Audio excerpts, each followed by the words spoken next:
Muy bien, ahora sí. Bueno, ¿se me escucha? ¿Alguien por favor me confirma si se me Sí, escucha? doctor. Sí, Perfecto. buen día, se le escucha. Gracias. Bueno, buen día. Entonces les decía, bueno, en primer lugar, bienvenidos a la Cátedra de Cirugía 1. Tengo entendido que la semana pasada ya tuvieron una pequeña inicial, la inaugural, con el doctor Javier Mamani, que va a estar a cargo este año de la cátedra, va a ser el jefe de cátedra de Cirugía 1. Y bueno, esta cátedra también tiene el nombre de técnica quirúrgica, ¿no? Esta cátedra van a desarrollar a lo largo del año y pues tiene ciertas características que son muy interesantes y muy bonitas. Antes de entrar al tema del día de hoy, que es historia de la cirugía, les quiero hacer una breve introducción para que entremos de lleno en nuestra cátedra, ¿no? Como les decía, la cátedra se llama técnica quirúrgica y etimológicamente técnica viene del griego técnicos, que es relativo al que hace, o sea, tiene que ver con hacer. Entonces, por lo tanto, tiene que ver con destreza y habilidad, sobre todo para realizar una actividad, ¿no? Un oficio. Entonces, quirúrgica, del griego keir, que es mano, y ergon, que es trabajo. Entonces, el trabajo manual, ¿no? Por lo tanto, la técnica quirúrgica es la rama de la medicina que manipula físicamente las estructuras del cuerpo con fines diagnósticos, preventivos y curativos. Entonces, podemos también determinar otros conceptos, ¿no? La técnica operatoria, que se relaciona a todo lo que es la cirugía operatoria. La técnica, que es una destreza, una habilidad, son los recursos. Y esta habilidad, esta destreza se va desarrollando poco a poco a través de la práctica, ¿no? La habilidad es algo quizás innato, que muchas personas pueden tenerla. Hay gente que es hábil de nacimiento para cierta situación, cierta actividad, pero esta se va adquiriendo, se va a mejorar a través del tiempo y a través de la práctica. La destreza se va a ir adquiriendo poco a poco a través del tiempo, mediante una práctica inteligente y repetida. No es como un jugador de fútbol. Hay jugadores que nacen con una habilidad innata, pero si no practican, se queda ahí la habilidad. Y puede haber otros que no tengan una habilidad tan grande de inicio, pero que han practicado toda su vida y van desarrollando una destreza importante, ¿no? Es lo mismo en nuestro caso. En la cirugía, quizás hay alguien que sea mucho más hábil de inicio con las pinzas, con las suturas, etcétera, pero todos pueden llegar al punto de desarrollar la destreza y la habilidad si se practica adecuadamente y continuamente las actividades necesarias para llegar a un punto en el que tienen que saber hacer y saber cómo hacerlo, ¿no? Entonces, en la cátedra, ¿qué es lo que vamos a querer? Que ustedes empiecen el estudio de la cirugía. Esta es la introducción para todas las ramas quirúrgicas de aquí en adelante. De aquí en adelante ustedes van a ver cirugía 1, cirugía 2, cirugía 3, que es abdomen, tórax, vascular, traumatología, urología, ginecología, es decir, todas las áreas quirúrgicas, todos los demás temas quirúrgicos tienen una base, que es esta, la técnica quirúrgica, ¿no? Y lo que aprendamos acá se va a replicar y se va a repetir en todas las áreas quirúrgicas. Entonces es muy importante conocer esta parte introductoria, esta parte fundamental de la cirugía de una manera adecuada. ¿Ok?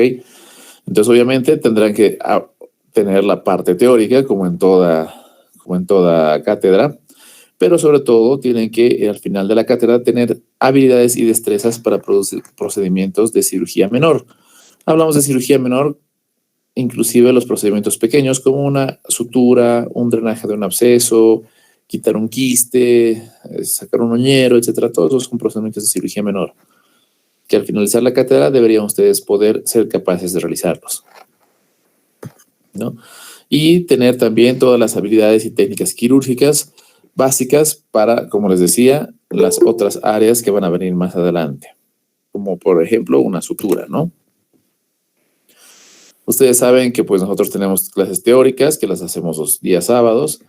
Las clases prácticas, tengo entendido que en el transcurso de esta o la siguiente semana ya vamos a dar inicio. Todavía está pendiente el nombramiento de algunos docentes para que se puedan distribuir los grupos de prácticas. Las prácticas se las hace en los hospitales, con pacientes y con modelos inanimados para poder aprender esas destrezas, ¿no? Obviamente cada uno va a tener un trabajo independiente y el material virtual de apoyo que pues va a seguir siendo una herramienta bastante útil. Y como les digo, ¿dónde vamos a aprender esto? En análisis de quirófano, en salas de emergencias, salas de internación con pacientes, en aulas con equipo audiovisual, etcétera, ¿no? La evaluación, ustedes saben, como en casi todas las materias en la carrera, la práctica es 35 puntos, los parciales 35 y el final 30. Bueno, ahora sí vamos a entrar al primer tema de nuestra cátedra, que es la historia de la cirugía. Bueno, ese es un tema netamente teórico, realmente no hay algo práctico que podamos hacer al respecto, pero pues es necesario tener las bases y los conocimientos esenciales y siempre conocer la historia de todo, ¿no?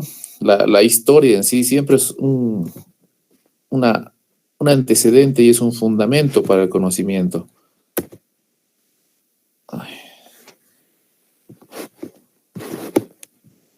Un ratito.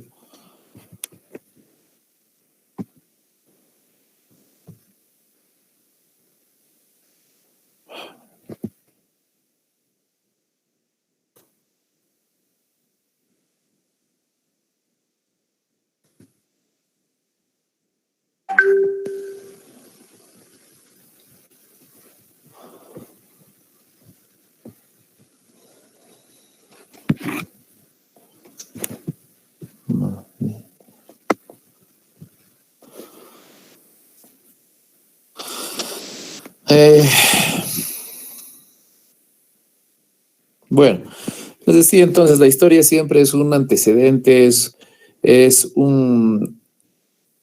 algo de lo que se puede aprender y esto nos va a llevar también a comprender el desarrollo de la ciencia y del conocimiento al punto actual, ¿no? Más allá de un hecho, digamos, que puede llegar a ser anecdótico o curioso, saber cómo ha sucedido el desarrollo también nos sirve para comprender por qué son así ciertas técnicas, por qué tienen cierto nombre, etcétera, ¿no? Y pues desde la prehistoria inclusive, remontándonos a lo más antiguo de la historia, tenemos ya datos de que ya había técnicas quirúrgicas, ¿no? De que ya había cirugía en este entonces. En las pinturas rupestres se pueden ver representaciones de accidentes, de heridas y cómo tenían algunos tratamientos rudimentarios, ¿no? Se han encontrado, por ejemplo, en Irak, las pinturas, los esqueletos de neandertales con brazos amputados, ¿no? Que no han sido amputados traumáticamente, digamos, por un accidente, sino amputados de cierta manera quirúrgica, que tenían algún tipo de conocimiento ya para amputar estos miembros. Entonces vamos a ir avanzando a lo largo del tiempo, desde lo más antiguo, la prehistoria, hasta la edad actual, pasando por todas las edades, haciendo énfasis solamente en los exponentes más importantes. Comprenderán ustedes que pues en la historia han habido muchísimos representantes, pero solamente vamos a hacer énfasis e hincapié en los representantes más importantes de cada época, ¿no? Y en cada cultura sobre todo. Empezando en Mesopotamia, hace 4.000 años antes de Cristo, teníamos las tablillas cuneiformes, que estas tablillas estaban en ese entonces muy ligadas a lo que era la adivinación, el sacerdocio, y donde en estas tablillas nos daban una concepción del sobrenatural de lo que era la enfermedad, que se consideraba un castigo divino impuesto por demonios tras la ruptura de algún tabú, y nos daba ya también algunos datos de tratamientos que se hacían ya, que se podían considerar quirúrgicos. De esta época, de la época mesopotámica, podemos hablar que Urlugaledin fue el primer cirujano conocido. De esa época también se extrae el Código de Hammurabi, que es una profusa, una extensa legislación de la especialidad de la cirugía. Es decir, para poder practicar algún procedimiento en algún paciente, tenían ya desde entonces reglas. Y en base a sus reglas, tenían también, o sea, aparte de que tenían detallado cómo tenían que hacer, tenían también leyes y castigos. Tanto así que si aquí tenemos una traducción y una cita textual que decía que si un médico ha tratado a un hombre de una enfermedad grave y locura, o abre un hinchazón con un cuchillo y salva el ojo del paciente, ha de recibir 10 ciclos de oro. Si el paciente es un hombre libre, el pago será 5 ciclos. Si es un esclavo, el dueño pagará 2 ciclos. Si un médico causa una herida grave con un bisturí al esclavo de un hombre libre y lo mata, el médico debe sustituir al esclavo por otro. Si trata a un hombre libre y le causa una herida mortal, o si ha abierto un absceso y el hombre libre queda ciego, se le cortarán las manos. Fíjense, ya desde ese entonces ya nos tenían los cirujanos amenazados con las leyes, ¿no?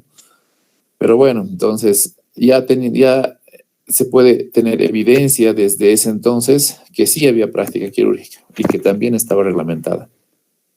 Avanzada en el tiempo, en Egipto, el exponente máximo de esta época es Imhotep, ¿no? Que se lo llega a considerar más adelante inclusive el dios egipcio de la medicina. En los papiros de Ebers, ustedes conocen los famosos papiros de Smith y Evers, ¿no es cierto? En el Evers ya había datos de prescripciones terapéuticas, curaciones de llagas, curaciones de quemaduras, tumores de cuello, etc. Y en el papiro de Smith ya había inclusive tratados de procedimientos de cirugía, como tratamientos de patologías traumáticas, como heridas, luxaciones, fracturas. Desde ese entonces, ya muy conocido, es que se empiezan a utilizar los vendajes, ¿no?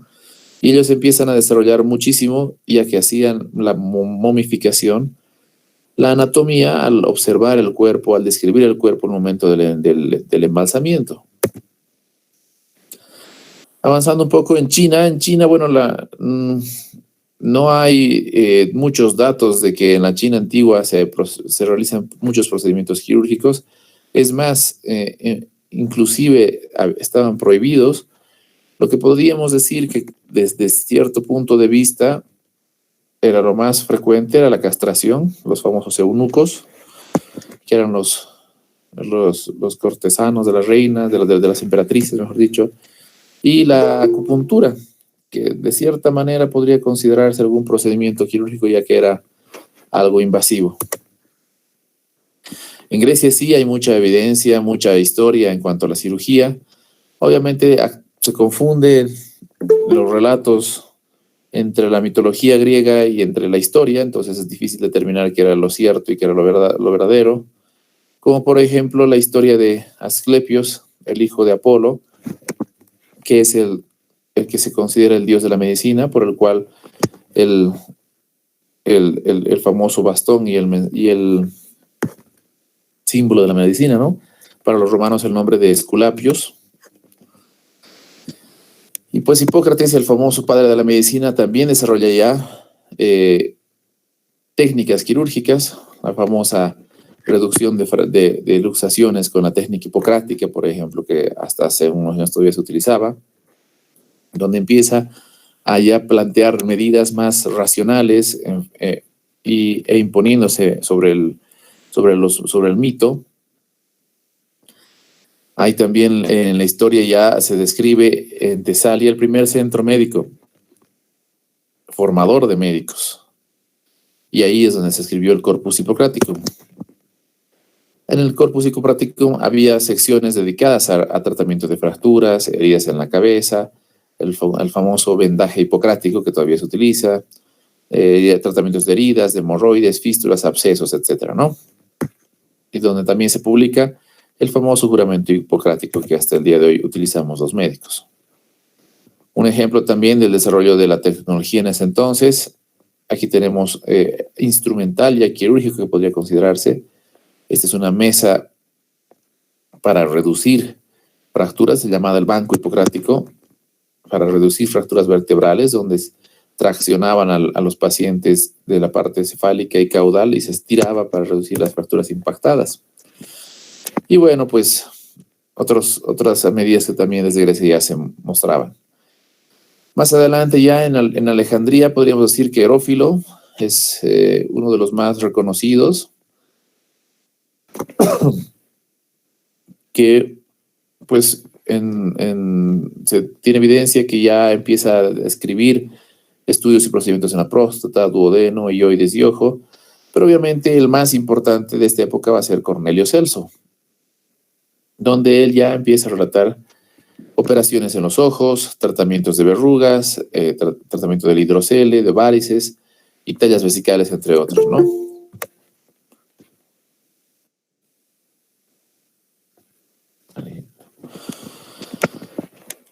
Seguimos avanzando en el tiempo, seguimos progresando y llegamos a Roma, donde Galeno es el médico más importante de esta época, donde Galeno es se considera también el padre de la medicina, ¿no es cierto? Este nació en Pérgamo, es el médico era médico de los emperadores, el médico de la corte. Hizo muchos estudios en animales. En esa época no era permitido hacer autopsias y estudios en cadáveres humanos, ¿no? Entonces hacía esos estudios en animales y de esta manera empezó a describir anatomía y contribuía a la anatomía. Y empezó a describir tratamiento de lesiones traumatológicas en gladiadores, reparación del labio leporino. Publicó su teoría del pus laudable, ¿no? Es decir, del tratamiento de los abscesos. Decía que herida cura si supura. También en ese entonces, en la época de las guerras, sobre todo, empezaron a crear los hospitales de campaña y estos fueron ya una oportunidad para desarrollar técnicas de cirugía de urgencias, ¿no? Traumas, fracturas, quemaduras, luxaciones, etcétera. Y los nosocomios, que hasta ahora se mantiene ese término, ¿no? Que eran hospitales para los pobres. Aquí tenemos una foto de Galeno realizando una autopsia en un cerdo, en las famosas galerías, donde estaban todos los médicos aprendiendo mientras se realizaba la disección. Seguimos avanzando y en Bizancio, pues pocos avances en relación a las anteriores épocas. Sí hay mucha recopilación y redacción de libros de esta época. Los más importantes podríamos decir que son Alejandro de Trales, que escribe 12 libros de patología, dentro de los cuales hay patología quirúrgica, y Pablo de Egina, donde igual escribe 7 tomos médicos, donde el sexto es el tomo es dedicado exclusivamente a la cirugía. Podríamos decir que es el padre de la cirugía en Bizancio. En el otro lado del mundo, en India, en el siglo I a.C., Susruta y Charaka, los más reconocidos. En India, los conocimientos científicos, médicos, se almacenaban y se compilaban en los famosos Vedas. Si hablábamos de conocimiento médico, se llamaba Ayurveda. Y donde también tienen descripción de ciertas técnicas bastante ingeniosas, diferentes, para reducir fracturas, por ejemplo, utilizando férulas para suturar heridas o drenar abscesos. Ellos describen una amplia gama de material quirúrgico, de instrumental quirúrgico, ¿no? Inclusive en sus ayurvedas hay 121 instrumentos quirúrgicos descritos. Y es la primera descripción también que se tiene de una rinoplastía, donde el código de Manu que indicaba que era un castigo a los adúlteros.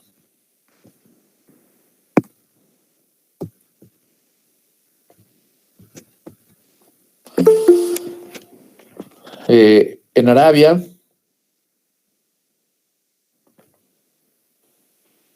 Abucalsis, que es uno de los representantes, Abucalsis, el representante más importante de la cirugía de esta época, donde describe técnicas de ligadura arterial para sangrados, el uso de opio y mandrágora como anestésicos, que también tiene mucha relación con la cirugía, la anestesia, ¿no es cierto? Y describe también algunos instrumentos quirúrgicos. Avicenna, que quizás es el médico más conocido de los árabes, pero no se consideraba quirúrgico, ya que de hecho él despreciaba todo tratamiento invasivo en los pacientes, despreciaba la cirugía.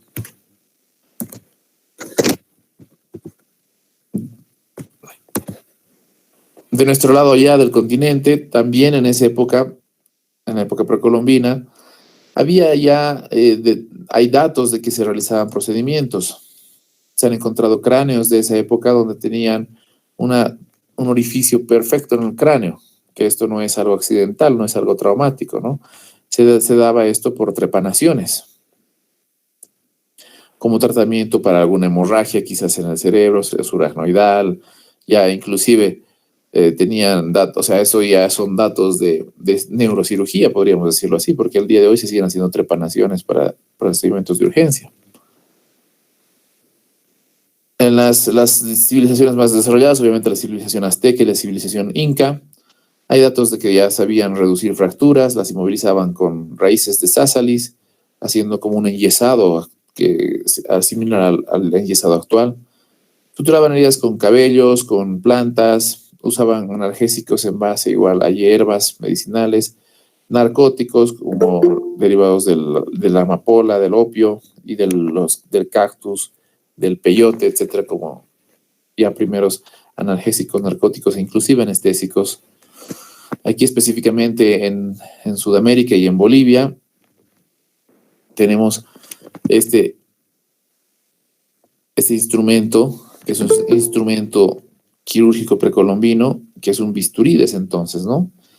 Y de hecho se llama tumi, un bisturí incaico, que actualmente es el símbolo que utilizamos en la Sociedad Boliviana de Cirugía. Y pues el tratamiento sobre todo más común de esa época, como ustedes se darán cuenta, pues era de emergencias, de traumas, fracturas, etc.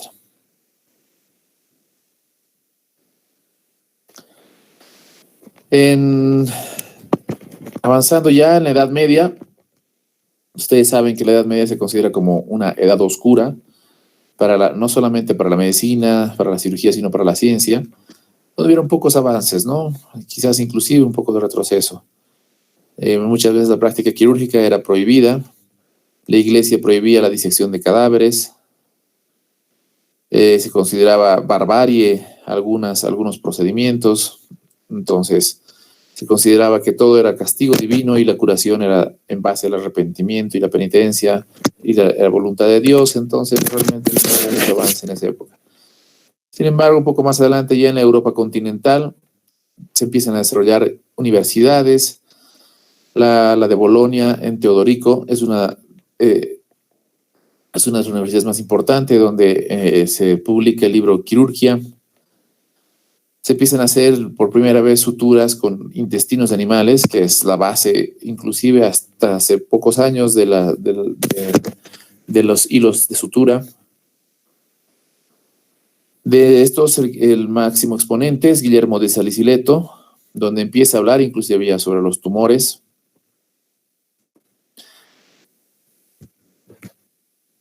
Guido Lanfranc se considera como el padre de la cirugía francesa. En un escrito de 1296, Chirurgia Magna, planteó ya la intubación de esófago, que correspondería a lo que se hace una endoscopía el día de hoy, ¿no? Y la reparación de los nervios cortados. Guy de Chauliac, también otro importante de esta época, autor del libro La Gran Cirugía, fue primero en realizar, ya en esa época entonces había armas de fuego, entonces empieza a describir él por primera vez las lesiones de las armas de fuego y el tratamiento. En esta época los cirujanos, los médicos se dividían en dos, ¿no? El médico y el cirujano barbero, que muchas veces no lo consideraba médico, inclusive, porque el cirujano barbero se dedicaba a hacer procedimientos, ¿no? O sea, suturar, cortar, reparar, enyesar, y muchas veces no lo consideraban como tal un médico y era como el ayudante del médico, el que se dedicaba a hacer los procedimientos. En el Renacimiento crece mucho más, ustedes ya saben, la época del Renacimiento es un gran avance para la ciencia, florecen las universidades, ya patrocinados por mecenas, y empiezan a aparecer grandes maestros de la cirugía. Empiezan entonces los barberos, denominados de esa manera, a asociarse, a unirse, y empiezan a ver los barberos de los clérigos de bata larga, que eran los que tenían instrucción, o sea, los que estudiaban en una universidad, médicos, y de toga corta, que eran los laicos, eran como que los que aprendían el oficio, ¿no? O sea, aprendían cómo suturar, cómo reducir una fractura, etcétera, pero realmente no sabían medicina, eran más empíricos, pero pues esa era la diferenciación, los de toga larga y los de toga corta. En Thomas Vicary se lo reconoce como el primer maestro barbero cirujano. En el Renacimiento también Andrés Vesalio empezó a hacer ya disección cadavérica de humanos, lo cual fue una contribución importantísima para la anatomía, ¿no? Y describe su libro Anatomía Descriptiva Humano de Humanis Corporis Fabrica. Esto ustedes ya lo deben conocer seguramente. Ambrosio Paré también es el padre, él es considerado el padre de la cirugía moderna. Era un cirujano militar que desarrolló mucho de las técnicas de ligaduras vasculares, amputaciones, vendajes, prótesis. Antes se realizaba la hemostasia con hierro candentes directamente sobre las heridas. Y él empieza a hacer, en lugar de hierro candente, las ligaduras quirúrgicas, ¿no? Era tan importante que llegó a ser cirujano de los reyes. Ya avanzando en el tiempo, llegando ya a la edad moderna, en el siglo XVII, ya pues cambia esa denominación, ya desde el Renacimiento ya empieza a cambiar la denominación de los barberos y ya se los considera cirujanos. Y es así que en el siglo XVII se funda el primer colegio de cirujanos del Reino Británico.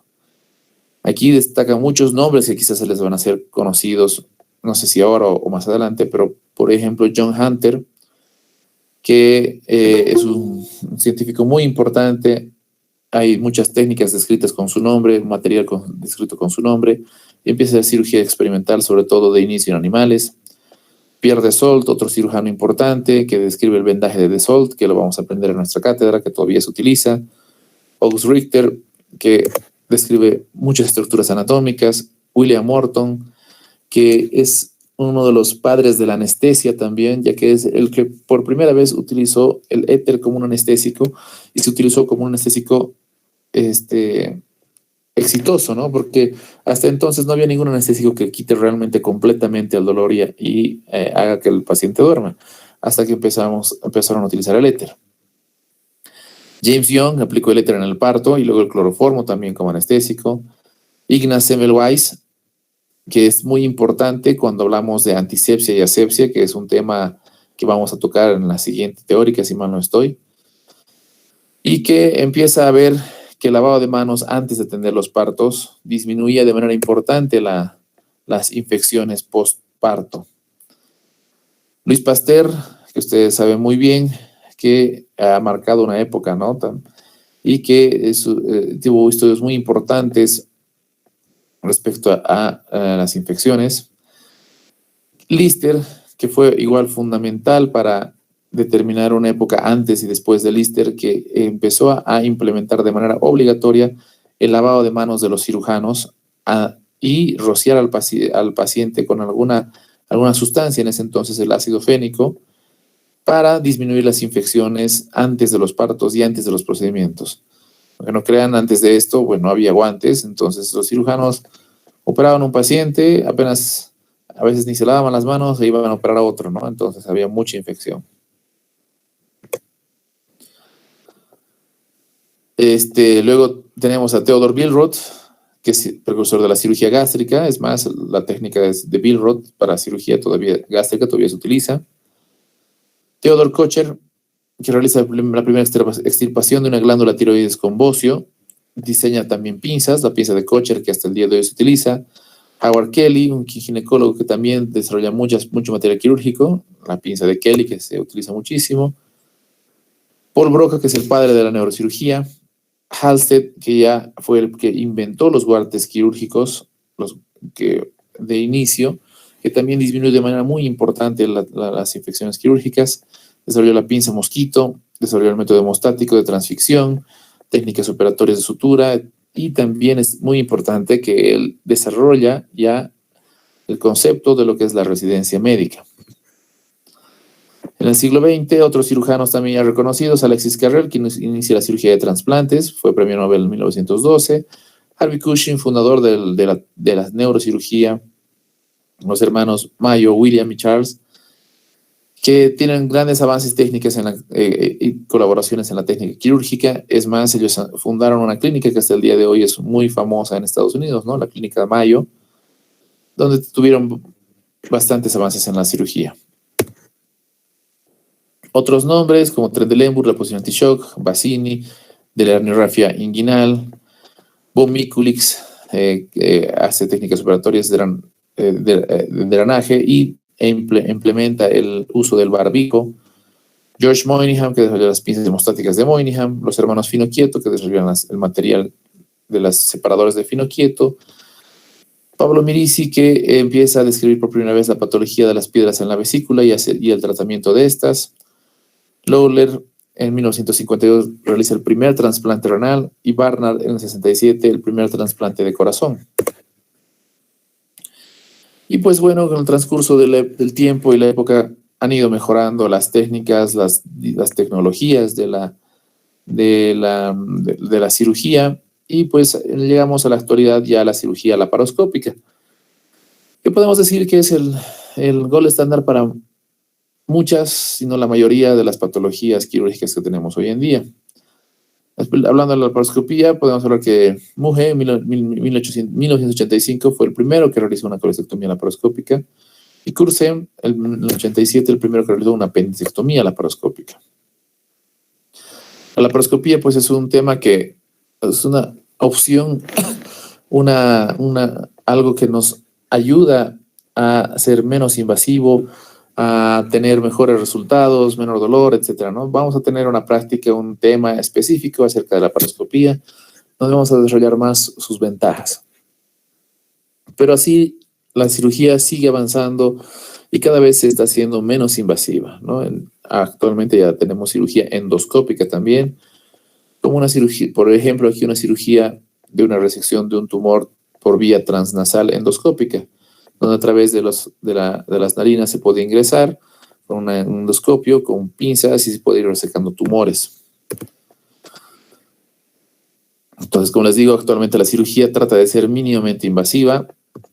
Aquí tenemos un ejemplo de un equipo laparoscópico que está operando por laparoscopía, donde se introducen las cámaras y las pinzas y se ve dentro del abdomen todo en un monitor, sin necesidad de hacer incisiones grandes.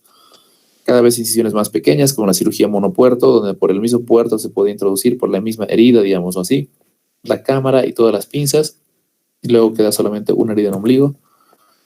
Hay cirugía ya inclusive por orificios naturales a través del fondo de saco rectouterino, se perfora, se atraviesa, y con un endoscopio se puede llegar a la vesícula inclusive. Perdón.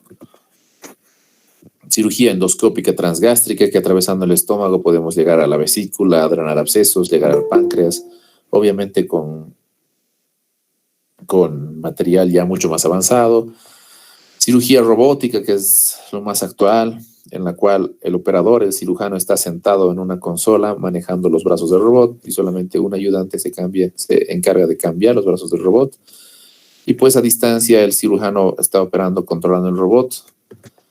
Y más aún, inclusive puede ser telecirugía, donde el cirujano puede estar en otra ciudad, en otro país, controlando el robot, y el robot puede estar en otra ciudad donde está el paciente, y se va realizando la cirugía a distancia, ¿no? Es decir, la cirugía está avanzando muchísimo, es una de las ramas de la medicina que ha tenido muchísimos cambios, muchísimos avances, y continúa avanzando, ¿no? Con la ventaja de la tecnología, poco a poco se van a ir desarrollando nuevas técnicas, nuevos métodos, etc. Y pues esto no tiene un fin, ¿no? Esto va a seguir cambiando y va a seguir mejorando a través del tiempo. Bueno, les he querido dar un pantallazo, más o menos un breve resumen de lo que es la historia